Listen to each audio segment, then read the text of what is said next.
I love the fact that you referred to evolution, right? So let's just say, right, like if you look at what these bodies represent that we walk, they actually represent the entire history of the universe. It gets contained all right here. Okay, like you take our brain for instance.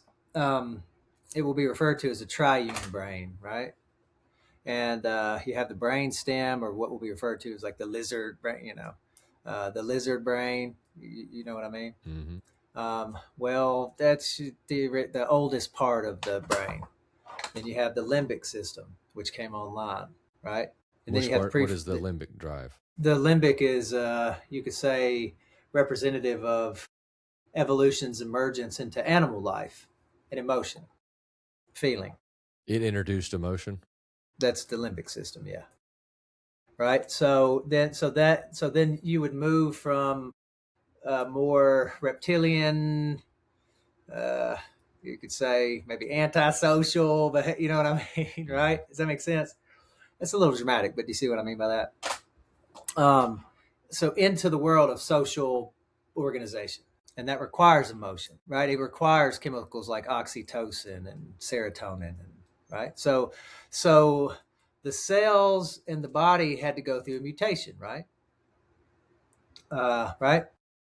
So what goes through the mutation is DNA, right? So what DNA is expressing, what genes are being turned on and off. So you just if you just look at the brain, you see the history of the world, history of the universe, from single-celled organism to multicellular organism. Right? Does that make sense? What I'm saying?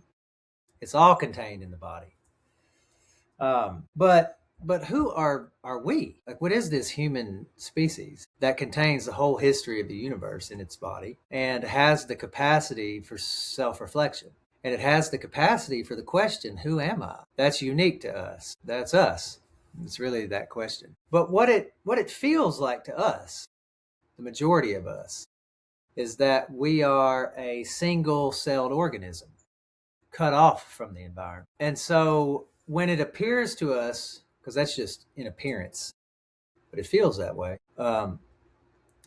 When it appears to us like we're a single celled organism, it would also appear to us that we need things outside of us to be okay, you know?